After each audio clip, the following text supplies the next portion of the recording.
And hola, bienvenidos to another episode of The Blue Review.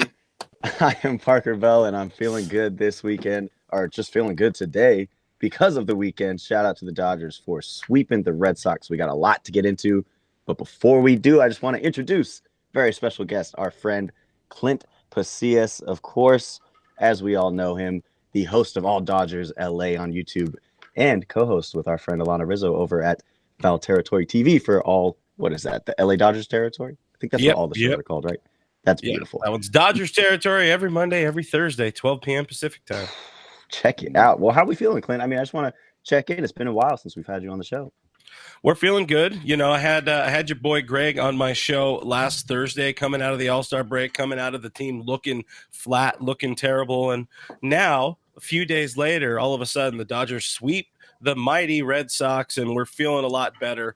Still some problems, very clear problems on this team, but still, you feel good after a sweep. Yeah. Greg, how we doing, man? I'm doing good. Well, welcome back, Parker. Welcome on Monday. But also, I think it's us. It was between you and I, Clint, because we had that show together, we pushed them forward into the cohesion between the two of us. Me not talking a lot of smack about Gavin Lux, you refusing to say anything about him and not speak his name. You know, it all kind of worked together. Got him playing well, and you know they luckily have this dude named Ohtani that hits bombs that are very, very, very, very, very, very, very, very far. Just a little tiny home run.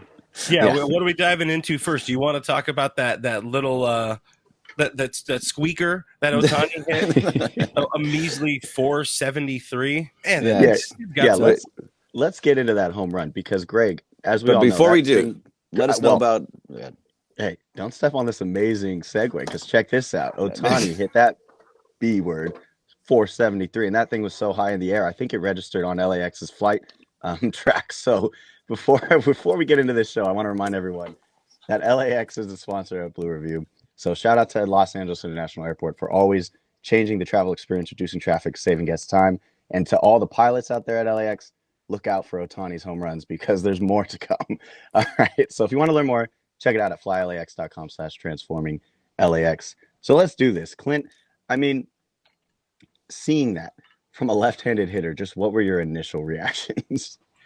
I mean, one of the questions we were hearing a lot earlier, seeing a lot early in the season when he was, you know, just throwing the bat head at it and it's going halfway up the pavilion seats there at Dodger Stadium. It's like, it's not if, it's when is he going to hit the baseball out of Dodger Stadium? A great question in the comments right here. I just saw from JF in the comments is, was that homer considered out of Dodger Stadium? You know, before the renovations, I think we 100% would call that out of Dodger Stadium because it went between like the roof and the top, level of seating there in the pavilion.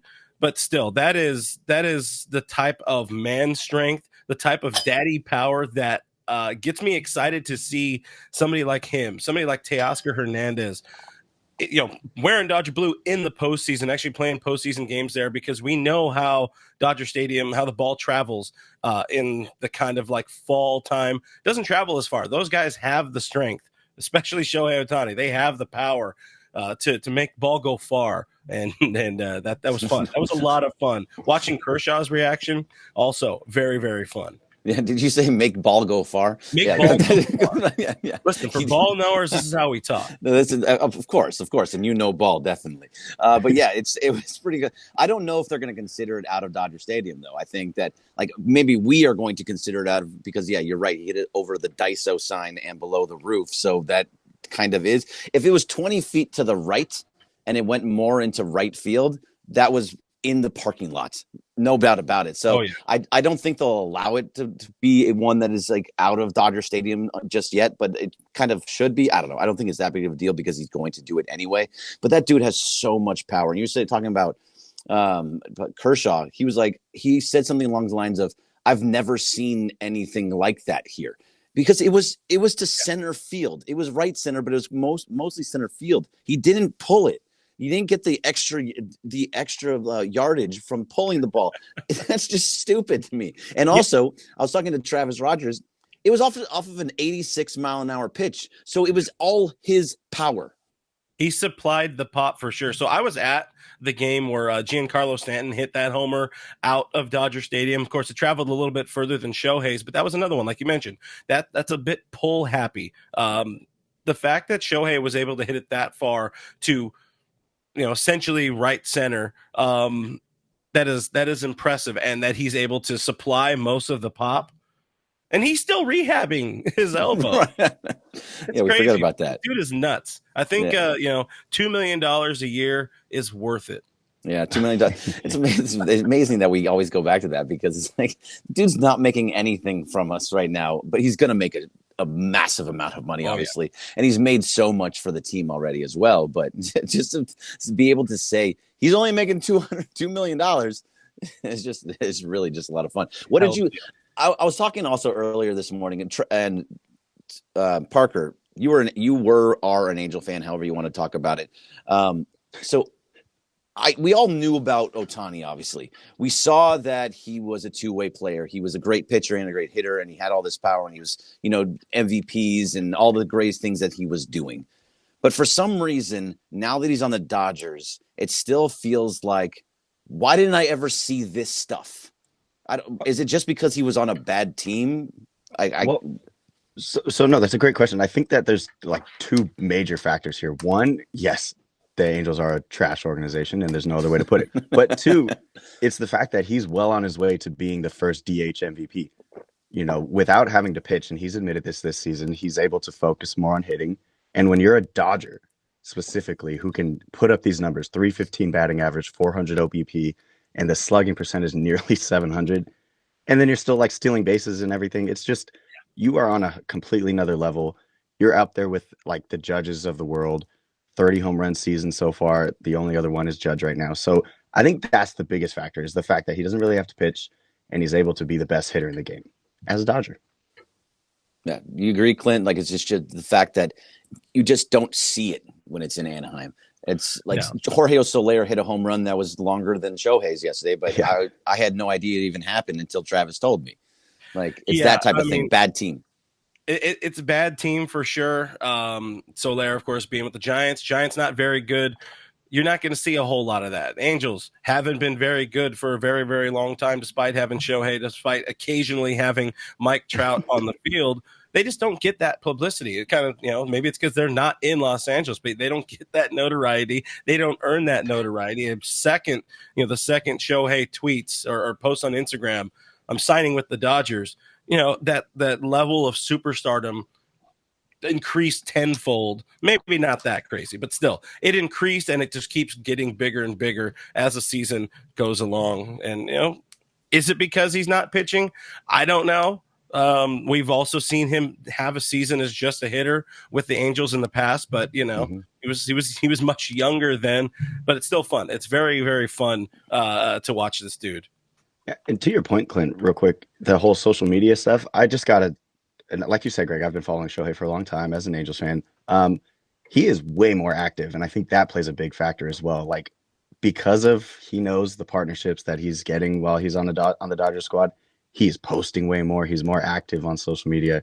That has to play a part as well, because there's eyes who like don't normally watch baseball who are seeing stuff like this happen every day. Yeah, I see a lot of people telling, and I've actually had the conversation around everything that we've seen from Shohei before is like, he's just about baseball. He doesn't that's all he cares about. It's nothing else. It's just head focused, always on the game, doesn't really have a lot of friends, doesn't do a lot of things.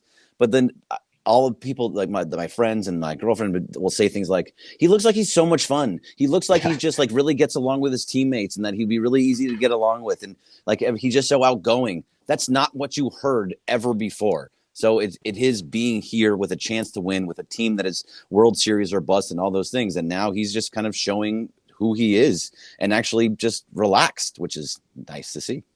I mean, that comes down to clubhouse. That comes down to the vibes that somebody like Dave Roberts on down puts out there in that organization. When we saw the love fest between Shohei and Teoscar, early in spring training, teaching him Spanish and all of that kind of stuff. Just, I think it, lowers the shoulders. You feel a lot better, as opposed to it's been an absolute like distress factory in Anaheim, especially the last 3 years of his career there, where they're talking about trying to make the postseason and always trying to restock and trying to make Artie not look like an absolute joke of an owner, which he don't worry, he's never going to not look like a joke. So because he is. yeah, because he is. So the second he comes to LA, I think that flip, that switch flips, and he's like, look, I have an opportunity to kind of reinvent myself, and the rest of the team helping along the way. I keep saying it. It's fun to watch. Just the overall growth of Shohei Ohtani as a human, as a baseball player. The Dodgers, they got a good one. Yeah. So talking about reinventing yourselves, and Greg, I'm going to send it over to you, because you two had a big conversation, of course, Clint, on your show about Gavin Lux. This recent stretch, are you guys just worried that it's just one of those, it's hot in an oven, it's just very short moment, or is this maybe the real deal? Greg, so, I'll start over you. Sure. I mean, we hope that it is the real deal. I'd also don't really trust it very much at all. I mean, he hasn't been good all season. Now he's had, he had a very good weekend, and maybe it's a lot of just the Dodgers put him in the right positions. They said, okay, these are pitchers that you can hit. He's, it's a matchup based and all those kinds of things. But for the most part, I don't expect him to have the power that he's showing with this regularity. He hasn't shown it at all this season. He hasn't really shown it in his career to have this type of power unless he was in AAA. So I don't expect it. If it can stick around for leading up to the trade deadline, I mean, what is that, 8 days away now? So if that power stays throughout, then maybe they start thinking about not moving him in something. But otherwise, I don't really think that's something that we're going to be seeing for more than a week or two.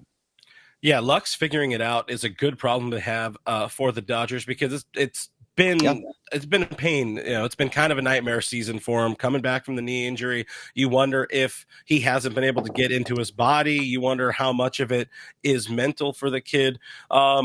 I've argued for a lot of the season, especially, chirping over the last, few weeks or month or so. It's like, I think right now, having him up here at the big league level, it's just not a good idea for him. He needs that good feeling, that good vibe. So I wonder if something changed for him, kind of feeling, because this hot streak started before the All-Star break, but maybe feeling like the kind of a light at the end of the tunnel there. It's like, I'm going to be able to like just get away and take a moment, not have to touch a bat, put down every piece of baseball equipment and just escape. Maybe that was something where that kind of clicked for him. I was saying he needed a break from the spotlight, at AAA. Maybe he just needed an honest break, and that kind of is the thing that sparked this, that change the mentals for him, because usually with Lux, 8 times out of 10, the problem for him is mental. So, to the question, is this sustainable? Well, no, not at this rate. He's not going to post a 1,600 or 1,400 OPS for the rest of the season. But if it's a sign of something to come, that, again, it's another very, very good problem to have, because we've been talking about for a while. When are they going to send him down, or what's the plan when Mookie Betts comes back? Is Mookie going to take over at second base? All of a sudden, you get a lot more optionality when Mookie comes back. Maybe he does go back to shortstop and Miguel Rojas goes to third base or something like that if Max Muncy remains out. But if Gavin Lux is hitting, again, good problem for this team to have. Or maybe it's helping his trade value. I don't know. I mean, helping the trade value is kind of the big thing. But he is still pretty young. But either way, I agree with, because right now Miggy Rowe came out and said that he wants to play shortstop for the rest of the season. He said, I am an above average defensively shortstop, and I'm an average offensively shortstop. So that is a good shortstop to have.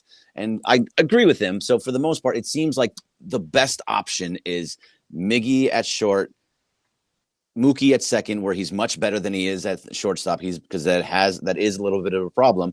But that third base is a big issue. That if you can move him over there, that Miggy over to third base, like kind of fixes those kind of issues if Gavin can stay like this.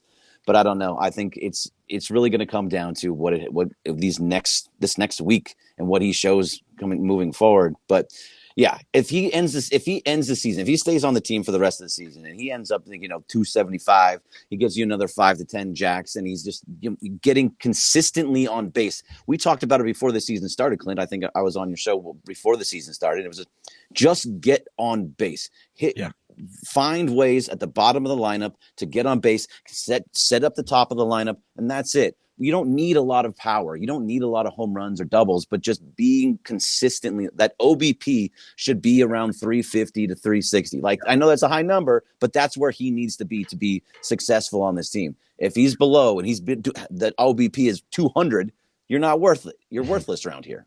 Yeah, no, and we've seen the bottom of the lineup has been a struggle for this team for most of the season. So if you get Lux kind of figuring some things out, getting on base, whatever way, if he's going to take some walks and kind of help the on base, if it's all going to be through singles and doubles or whatever, if he adds a little bit of power to the bottom of the lineup, that's nice. We've seen this team kind of rely too much on the long ball, but to still have that helping in that 7 spot or 8 spot or 9 spot or whatever it is, the lineup just gets a lot deeper. And then we're talking more about what we were kind of anticipating with this lineup entering the season, where you're looking 1 through 9 and you're like, holy crap, that is a very, very dangerous looking lineup. But then very quickly it kind of like, there are some issues here. And then the injuries started happening. Right. So many injuries, Parker. So many injuries. And we could transfer over to that. How are we going to handle some of these injuries? Because is the cavalry kind of on the way? We're hearing that, well, not hearing, we know that Kershaw's back, Glasnow's back. Clint, how are we going to handle these two superstars? Glasnow, especially with his history, will start there. He's feeling good. He said to everyone, he said to the media that he was feeling all right before he even went on the IL, that he's ready to throw. But even last year when he hit his career high in innings thrown and games started, it was still, he sat out for like a month plus with an oblique injury. Yeah. So where are you on that, Clint, in terms of bringing him back? Well, I memean, they did exactly what they wanted. They wanted to bake in, everybody wants bacon at this time of day, but they wanted to put some time off for him.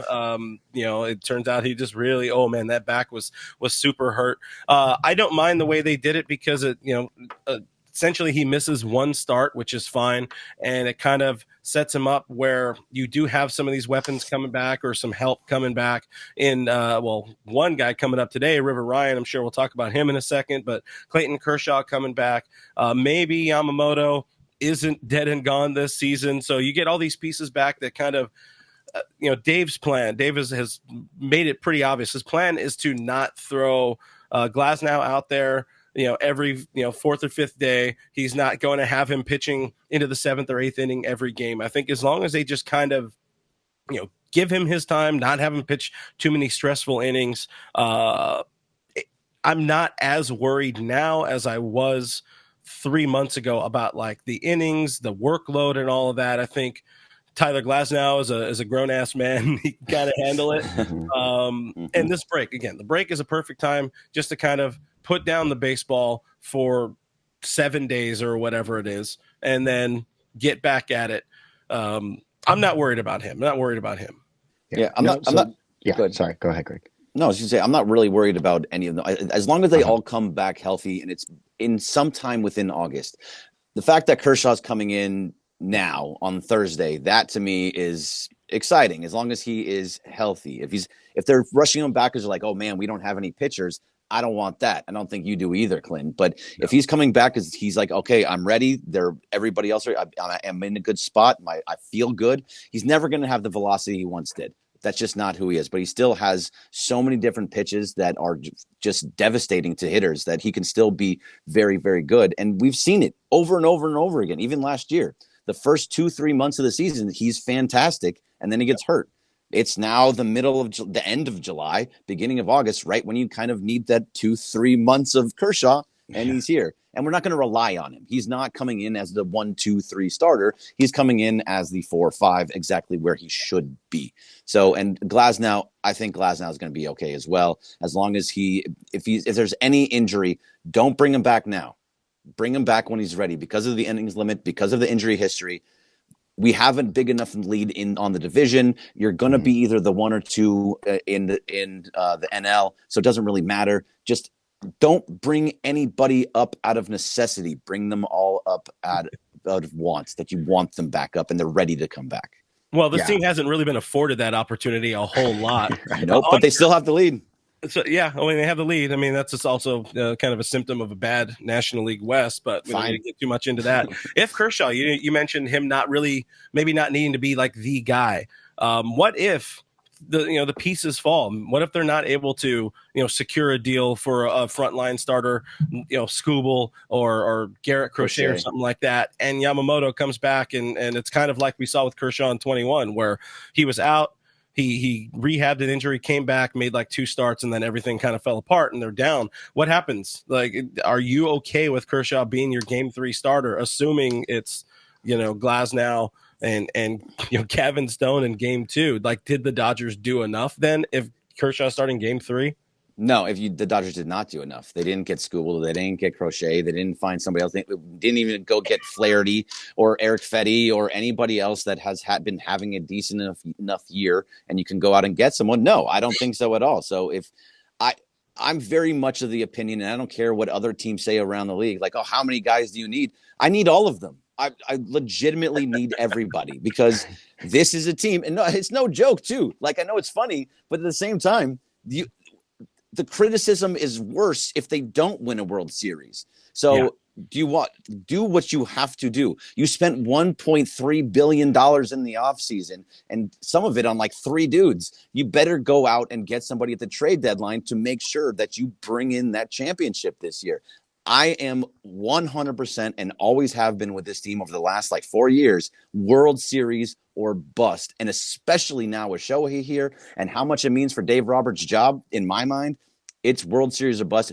Go out, get a pitcher, get a reliever, and because I don't trust Phillips anymore right now, and get what you need.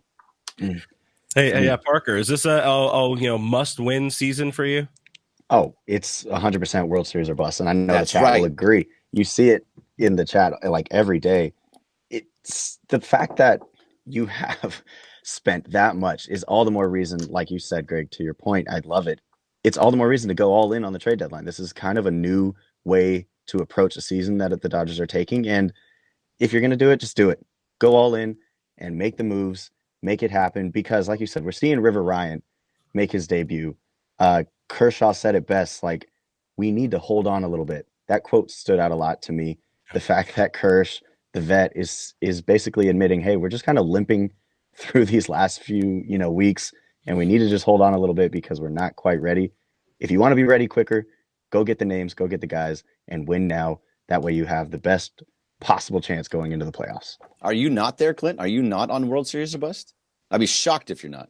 I mean, getting to the World Series is the bare minimum, but I also just worry about things that always seem to happen with this team, up to and including one of the guys they were hoping to come back tearing his esophagus or whatever. Team, it's a snake bit feeling season. They need to go load up, stock up. I think I saw BC in the comments say they don't understand the importance of this deadline. I don't know if BC is talking about us or the Dodgers, but this can't be. We talked about it a bunch last Thursday, Greg. It can't be a Lance Lynn type of deadline. It can't be whoever the hell they got in 22. This needs to be, Max Scherzer, Trey Turner levels of stardom or help coming back to the roster. And if that's Garrett Crochet and Luis Robert, I'm kind of I was out on Robert for a little bit. I'm back all in on Robert. He's been very good over the last month plus, and he's a center fielder. And we need still other holes. There's definitely still other holes, but you fix 2 if you make a move like that. I love that move. I think that's the most obvious thing. The Crochet thing is there's a lot of, ups and downs with that, but it is the most obvious move to make right now because it fits a couple different ones. And you probably get Michael Kopech too, which hasn't been having a great year, but also a bad team. So you don't really know what that is. But those are all things that need to get fixed. We don't have a lot of time left, but Parker, you can take it away. But this is very much, it sounds like, go out, get everybody we need. Yeah, because you got to do it, and hopefully River Ryan is good.